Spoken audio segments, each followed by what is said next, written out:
Hey guys, what's going on today? BOJoeKO here, and we're back with our NHL 15 GM mode commentary following the Vancouver Canucks. And sadly, this is not a live commentary because I screwed up on my audio recordings again. I put a stupid echo on all of the recordings for the playoff run, and unfortunately couldn't figure out a way to take that echo out. So I'm doing it kind of a shortened version here of our playoff run for the year 6 playoff run with our Vancouver Canucks. So I'm doing commentary over it, and hopefully it is just as exciting as this playoff run was. So we were going up against the Arizona Coyotes here in the first round of the playoffs. We finished a very respectable record of 55-24-3, I believe, which was good enough for second best team in the entire NHL, which was really nice to see, but had a little bit of an interesting matchup here in the first round as we were going up against the Arizona Coyotes. And if you guys remember, we made a trade with them at the beginning of the year, trading away Jack Campbell and a first-round pick for Matthew Barzal. So it was going to be an interesting matchup to see which team was going to get the upper hand here, but I decided to look at their team's players and before the series started, and their offense wasn't really looking too threatening. I mean, they had 386s probably on their first line in Hansel, Domi, and Bodker, but other than that, it was nothing really else too special. I mean, Gagne, Rieder, Perlini, Lesio, Marchster, McMillan, Samuelson, Tomacek, and Mowbray. I mean, other than their top three, who were 86 overall, and besides Simon Gagne as an 85, there was nothing really too threatening on offense. Defense, though, they were pretty decent with Brandon Gormley, Oliver Ekman-Larsson, and Keith Yandel, all 87s. Mark Stone was a decent overall, I think, at 85. And then they got this Smith guy, and then Frankie Corrado, 81. So their defense wasn't too bad. Their goaltending was Jack Campbell and Mark Byzantine, both of which were 86 and 85. Byzantine started more games for the Coyotes, surprisingly, and had a better record. So it was gonna be interesting to see which goaltender they went with in the series here against the Arizona Coyotes. But without further ado, we just dive right into the series and see how we can do against the Arizona Coyotes. So we had home ice advantage in this first series. We're gonna take it 2 games at a time, if I believe so. And we're getting ready to see how this Vancouver Canucks team can do if we can get past the second round, hopefully, in this playoff run. But we start off the first game with a 2-1 victory over the Arizona Coyotes, which was a good start. Hopefully we can take that home ice advantage and take a nice little commanding lead in the series. But unfortunately, we lose game number 2, 4-2, to split the series up at 1, going back to Arizona and the Jobbing.com arena. So it becomes a 5-game series. Still home ice advantage. Then we win game number 3, 3-1. So we take a 2-1 series lead over the Coyotes. I believe this was a back and forth series, if I do believe so. I think it was win 1, lose 1, win 1, lose 1, as we lost game number 4 in overtime, 3-2, unfortunately. So it becomes a 3-game series with us having home ice advantage. I wanted to take each game 1 game at a time to see how we would turn out, and we won game number 5, 2-1, to take a 3-2 series lead, hoping to close this series out, not having to go to a game 7. Hopefully we could close it out in game number 6, which we do. We take a 3-0 win in game number 6 to win the series 4-2 and move on to the second round. So Arizona didn't really have much offense to show for other than the 1 game. Pretty much Polivka limited their goal scoring to 2 goals or 1 goal each game. And it turns out we would be playing the Los Angeles Kings in the second round here. But just a quick checkup on the stats for you guys. As you can see, Galchenyuk had a pretty good first series with 7 points. Gaudreau and Grigorenko had 5 points each. So the first line definitely was clicking together in that first series. Shinkaruk had 4, Barzal had 3, Horvat had 3, Brendan Gaunce had 2. Petolny had 2, Abdelkader, Nyquist, and Strome only had 1 point apiece. So the second line really didn't come in too clutch there other than Barzal, but Strome and Nyquist were pretty much unseen in that first series against the Coyotes, but hopefully they can pick it up as they go on to the second round here. Hopefully I can switch over to the defense right now to show you guys those stats. Cam Fowler had 4 points in that first series. Carl had 2. Hamilton and Tanev had 1. Hogboom and Joakim Norlund didn't have a point either. Joakim Norlund was surprisingly a -1 in that series. So our big defensive defenseman was a minus player on defense, but it's only -1. Nothing too big to worry about there. And then the goaltending stats: Polivka 4-1, I should say, with a goals against average of 1.6, which is pretty good to see. So I believe we are going to go take a look at the playoff tree right now. As you guys can see, Colorado swept Nashville. Edmonton beat Winnipeg in 6 games. We beat Arizona in 6, and the Los Angeles Kings beat the St. Louis Blues in 7. And then in the East, Philly beat Pittsburgh in 5. Washington beat Boston in 7. Tampa Bay swept Buffalo. And the New York Rangers beat the Toronto Maple Leafs in 7 games. So that is your Elite 8 matchups, and I believe right now we are going to go take a look at the Los Angeles Kings lineup before we start that next series. As we do, we take a look at their forward core, and Anze Kopitar, Matt Zuccarello was on their team, 86, Tyler Toffoli, 87, Jeff Carter, 87, Dwight King at an 84, Mike Richards at an 87, Dustin Brown in an 80, so he's really dropped off right now. He's like 35 years old. So there really wasn't nothing too scary about the Los Angeles Kings front line. They had a lot of 87s, but most of them are aging players like Kopitar, Mike Richards, Jeff Carter, and Dustin Brown. So Kyle Clifford, he was at an 81, Michael Lattis 75, that guy Madden 77, Tanner Pearson was at 85. They have Peter Straka from the Flyers, he was an 80. So other than their top 6 and then maybe a couple guys on their top 9, once again, a pretty big drop off in overalls as we were looking at their offense. On defense, they had Vince Dunn and Slava Voinov and Drew Doughty, so those were 3 pretty good defensemen there.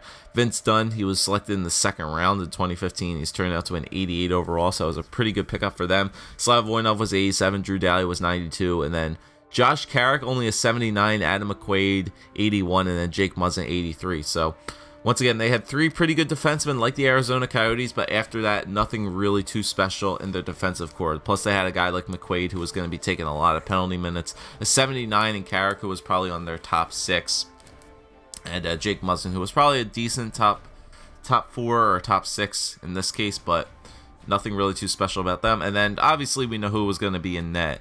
Jonathan Quick, who was 4-3, 2.28 goals against average, and he was looking pretty good coming into this next series. Alright, so here we go, starting off our round 2 series up against the Los Angeles Kings. Hopefully we can get by them this time. Vancouver Canucks have not made it past the 2nd round in a long time. They have not made it. They've made it to the 2nd round in previous playoff runs that we've had, but we did not manage to make it past the 2nd round. But we start off the first game with a 4-1 win over the LA Kings, and then absolutely get blown out in the second game, I think 5-2. So once again, starting out the exact same way as last time, we did not have home ice advantage in this series because the LA Kings were the President's Trophy winning team, but we managed to snag a win from them in game number 3, 3-2. So all we had to do was just figure out a way to limit their offense, and we should have had a pretty easy time in this series. As we move on to game 4, another overtime loss, so it's pretty much looking like an exact replica to our series against the Arizona Coyotes. So we lost that game 2-1, but it's good because we're limiting their offense. So once again, it becomes a 3-game series, but LA would have home ice advantage in this game. We win game number 5 by a score of 1-0. So Polivka has been playing very, very good the past 3 games, I should say, 3-2, 2-1, and 1-0.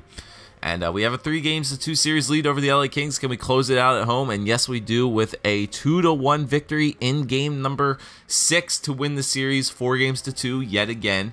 And we will be playing the Colorado Avalanche in the Western Conference Finals, who are 8-1 coming into that series. So it's going to be a very tough matchup against the Colorado Avalanche, but there is the stats for you guys, as you can see.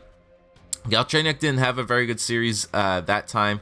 Grigorenko had a couple points as well as Barzal, but Johnny Gaudreau and Gustav Nyquist and Ryan Strome picked it up in that series most definitely. 6 games was that series, and if you guys remember, Gustav Nyquist and Ryan Strome both only had 1 point apiece, so they had 5 points in that series each. So that was definitely a nice bounce back series for the second line, no doubt. Cam Fowler had a couple more points in there. Carl and Hamilton kept adding on to their point totals. Hogboom and Nordland still without any points, but they did manage to flipped the switch on the plus minus, and they were now plus players, which is good to see. And Polivka, once again, had a very, very good series. Other than that one game where he gave up 5 goals, Dubois probably got in there for a start on that 5-2 game, but once again, Patrick Polivka had a very good series, 8-2-2, I should say, in this playoff run. Save percentage of .94, goals against average, I think, of 1.6 again. So he's doing a good job. He's limiting the offense, which is very nice to see. And he is doing everything that he should be doing. He's continuing to show the doubters why he is that good of a goaltender. All right, so we move on to the playoff tree here now to show you what the Western Conference, what the finals matchups are. So Colorado beat Edmonton in 5. We beat LA in 6. The Flyers beat Washington in 6, and the Tampa Bay Lightning beat the Rangers in 6. So the Western Conference Finals has the Vancouver Canucks going up against the Colorado Avalanche and the Philadelphia Flyers up against the Tampa Bay Lightning. So it's pretty scary to go up against the Colorado Avalanche, who are 8-1 going into the series. They only lost 1 game, and that was against the Edmonton Oilers. And if I show you guys their lineup here, Nathan MacKinnon, who was a 93 overall, Ryan O'Reilly at 87, Gabriel Landeskog at a 91, Jamie McGinn at 83. So Nathan MacKinnon and Gabriel Landeskog are probably their top 2 players, but other than that, it takes a really big drop off, other than Matt Duchene. So you have Nathan MacKinnon, Gabriel Landeskog, and Matt Duchene. Tim McGauley, who we had on our team at one point, he's a 78 on their team. But other than that, it takes a real big drop off. Nick Moutre, who is at an 80 overall. They had Troy Bodie, who was at 79, Matthew Bursay, 79, and then Phil McRae, 77. So other than Nathan MacKinnon, Gabriel Landeskog, Matt Duchene, and Ryan O'Reilly, this team was very lacking in the offensive category. Like I said, they have 3 90 overalls and an 87, but then it takes a huge drop off from an 87 to an 83, and then from an 83 all the way down to like an 80 at the least. So a lot of 79s and 80s on this team. High 90s, 3 high 90 players. They had Alex Chase on too, but other than that, their offense really wasn't looking too scary, to be honest. And then if we go take a look at their defense here, they got Tyson Barrie, I should say, Eric Johnson, Connor Carrick, who was at 83, Sam Ramhot, who was at 83, James Wisniewski, and then Duncan Siemens, 86. So they had 2 86s in Tyson Barrie and Duncan Siemens, in 85, and Eric Johnson. But then once again, significant drop off, 2 83s and an 81. Not as bad as the other defensemen have, but they don't really have the stud that the LA Kings or the Arizona Coyotes had. And then if we take a look at their goaltenders, Calvin Pickard, an 84 overall goaltender, seemed to be stealing the show right now, 8-0-1. So that only loss that the Colorado Avalanche had suffered against the Edmonton Oilers was an overtime loss. So it looks like Calvin Pickard is really showing his stuff here in the playoffs. And it does kind of bode some good interest to us that we're going up against the 84 overall goaltenders, because this team is very good at scoring goals. So we'll have to see if we can find a couple goals past Calvin Pickard. But here we go against the Colorado Avalanche here in this series, as we are going up in the Western Conference Finals. The first trip to the Western Conference Finals in a very long time for this team. And we'll see if we can show up here against the Colorado Avalanche. And we start off with a 5-2 win in game number 1. And we do have home ice advantage in this series. We're a higher seed than the Colorado Avalanche were. And we start off game number 2 with a 2-1 win. So once again, Patrick Polivka still showing his stuff in this playoff run. He's very limiting the goals in the past couple of series, in the past couple of games. He does have the one game where he does slip up occasionally, but other than that, he's been pretty dominant. And then game number 3, we take a 3-1 win in game number 3 to take our first 3-0 series lead in the playoffs for the first time. And we're looking pretty good going into game number 4. All we have to do is win 1 game. We have 4 chances to do that, as we're in the Pepsi Center here for game number 4, hoping to close out the series against the Colorado Avalanche. The broomsticks are out. Can we get a sweep? Can we go to the Stanley Cup Finals? And the answer is yes, as we beat them in game number 4, 4-3, to complete a sweep of the Western Conference Finals over the Colorado Avalanche. So that was a very good series for our team there, very good series for our goaltenders. And there is the point totals once again. Ryan Strome picking up again. Gustav Nyquist didn't have that many points in there, but Grigorenko had a series he kind of teed off in there. He had 13 points coming into the Stanley Cup Finals. Now, Barzal had a very good series as well, 12. Galchenyuk had a couple points in there. Strome, like I said. Nyquist had a couple points. Horvat had a very good series as well. I only think Bo Horvat got a good amount of goals because he had 5 goals after the series was over and 8 points. So I think he definitely had a good series there. Cam Fowler had another good series with 4 points for him. Matt Carl, I believe, had 3. Point totals pretty much stayed the same for our defenseman. Joakim Norlund had 2 points in that series with a goal as well. So that was nice to see from our big, tough body defenseman back there, which is nice to see. Like I see, he is up at an 89 overall. And as we take a look at our goaltenders right there, Patrick Polifka, once again, a sweep in the series, lowers his goals against average again, 12-2-2 so far in this playoff run. He is definitely proving his worth as our goaltender this year. He said had a very good regular season, and he is once again on a roll coming into the playoffs, going into the Stanley Cup Finals. He is one of the hottest goaltenders, as you guys can see. So if we look at the playoff tree, we will be going up against the Tampa Bay Lightning, who beat the Flyers in 5 games. So a very quick Western and Eastern Conference Finals matchups there as we take a look at the Tampa Bay Lightning lineup. And as you guys can see, Jonathan Drouin and Steven Stamkos, 21 points apiece. They have been lighting it up, 93 and 95 overalls respectively. Brett Connolly, 88 overall. He has 19 points as well. And even Andre Palat has 18 for an 86. And Nikita Kucherov at 83, he has 15 points. Valtteri Filppula had 10, he's at 85. Tyler Johnson, 84. Alexander Killorn, 84. Ryan Callahan, 84. And then JT Brown was at 80. Richard Panik, 84. Adam Ernie, he's at an 81. So as you guys can see, the Tampa Bay offense, very threatening. A lot of mid-80s and 2 very good studs there in Jonathan Drouin and Steven Stamkos. So we take a look at their defense. Victor Hedman was at an 80. Anthony D'Angelo at an 82. So you have Victor Hedman there, who's your big stud. Anthony D'Angelo, he's playing on their team now, 82. Harrison Roark, 79. This is where the Tampa Bay Lightning are weak. Anton Stralman, 81. Slater Cook, 82. And then I cannot see that guy's name. I can't see. I think it's Artem. Yeah, I think it's Artem Sergeyev, 79. So this is where the Tampa Bay Lightning really struggle.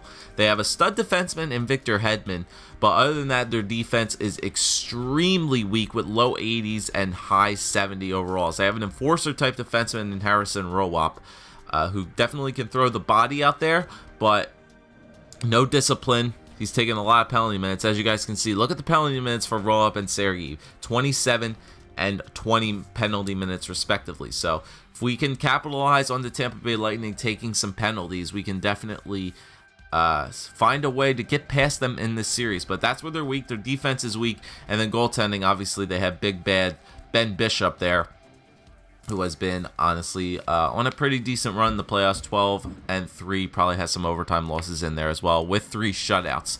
So if we can find a way to shut down the Tampa Bay offense, their defense is nothing to be scared about, and the goaltender is fairly decent, same overall as Polifka. But we go into this series here, the Stanley Cup Finals against the Tampa Bay Lightning. So like I said, we've had a easy run through the Western Conference Finals, sweeping the Colorado Avalanche, but this is it, boys. This is for all the marbles, going up against a very offensively minded team in the Tampa Bay Lightning, not defensively minded at all. And if we can just find a way to get some goals past Ben Bishop, shut down their 2 studs, we should have an, it should be an easy run here in the Stanley Cup Finals. But this is what we planned for here in Vancouver. We made the trade early on in the year. We traded away draft picks. We made some trades. This was pretty much all we were planning for here, but we go at it 1 game at a time, and we start off game number 1, unfortunately, with a 5-2 loss. So we know Tampa Bay was going to be a team that was going to show up with offense, so we need to find a way to shut down their offense, either that or go gun for gun with them. But we come back here in game number 2 with a 3-2 win over the Tampa Bay Lightning. So we shut down their offense fairly decent in that game, come away with a 3-2 win as we split the series. And we did have home ice advantage in this series too, to say the least. So we go up here in game number 3 in Tampa, and we lose that game 4-2, unfortunately. So we're down 2-1 in this series. I was considering making a line change here, but I thought I'll give them one more game to test their luck here. If we lost game number 4, this was a must-win game for us here, and we did walk away with a 3-1 win in game number 4. So we split the series 2-2 with a 3-game series, home ice advantage in our favor. And once again, Polivka shows up in that game. Offense gets a couple goals there for some support as we split that series 2-2. As we go into game number 5 here in Vancouver, hoping to take a dominant series lead, take a 3-2 series lead over game number 5 when we win it 4-1. So Polivka, the past 2 games, 3-1 and 4-1. 2 very big wins for the team and for our goaltender, showing some confidence there as we move into game number 6 in Tampa Bay with the Stanley Cup in the building. So we simulate up to this date with the Stanley Cup in the building. We have a chance to win that Stanley Cup here, as we will simulate anytime, Joe, as we simulate that game here. Stanley Cup is in the building.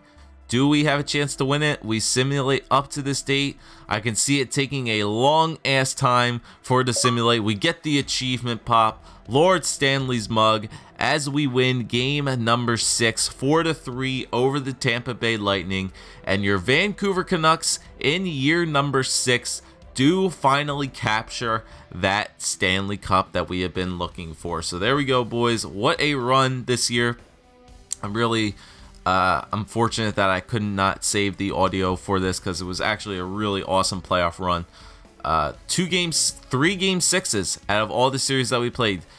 First series was a game 6 against Arizona. LA, we had a game 6. Colorado, we swept them. But then the Tampa Bay Lightning was a 6-game series as well. And we were down that series after game 1 and game number 3. And we fought back to win 3 straight against Tampa Bay in games 4, 5, and 6. So we really showed our true colors there when we were down, and we fought back to win the cup. And honestly, there really wasn't anybody that was, a point per game in the playoffs. We had a lot of depth goal scoring, as the point totals show there, guys. As you can see, Bo Horvat surprisingly had a very, very good series for our team there. I'm showing the point totals right here, but Alex Galchenyuk had 16, Grigorenko had 15, Strome had 14, Johnny Gaudreau had 13, Bo Horvat had 13 points on the third line. That's a really good.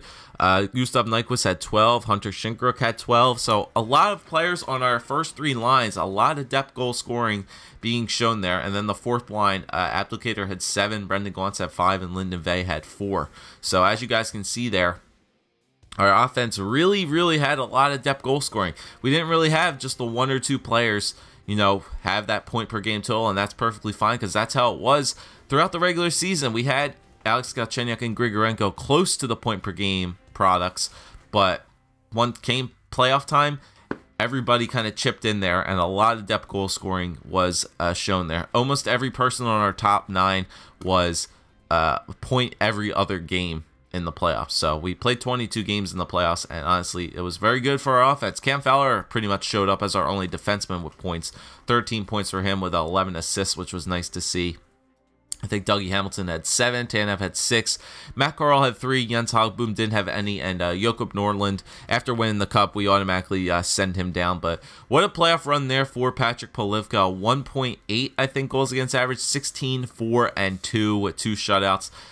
One hell of a turnaround year for him, as I show you guys the awards as this video will come to an end. So, the Stanley Cup champion went to the Vancouver Canucks. President's Trophy, I believe, was the LA Kings. And then the Clarence S. Campbell and the Prince of Wales trophies go to the Tampa Bay Lightning and the Vancouver Canucks, respectively. So, show you guys the player awards here. The Art Ross went to Sidney Crosby. Hart Memorial, Sidney Crosby. James Norris went to Josh Morrissey. And the Lady Byng went to Nicholas Backstrom.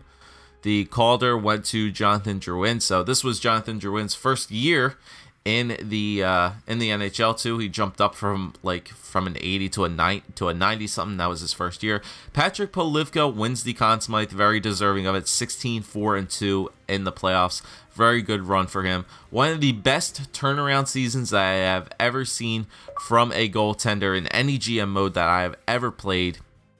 He had one of the best turnaround years, going from 11-22, guys. Remember that. As a backup, he went 11-22 last year. 11-22. He got a very decent boost in the off season, and he just turned his game around, picking up, I think, 30+ wins on the season, and winning the Conn Smythe, going 16-4-2. And what can I say? The guy had one hell of a playoff run. So that's it, boys. That's the year 6 playoff run. In a wrap up there. Like I said, unfortunately I couldn't save the audio, and I still made a pretty long video for you guys, 20 something minutes, and we will do the draft and all that stuff next video. So it shouldn't be that long of a draft, because I think we only have 4 picks as I trade away my first. So I think we have like a second, 2/3, and that might be it for the draft. So it'll be a very short draft, and then moving into the off season, a lot of decisions have to be made. Like I said, I think there are some big names that do need to be signed in the offseason. But other than that, we'll take care of that when we get to it. So thanks, guys, for watching. Your Year 6 Stanley Cup champions are the Vancouver Canucks. A successful year. All the chances and risks that we took at the beginning of the year have paid off. We finally captured that Stanley Cup. But now we have to see if we can do it once again.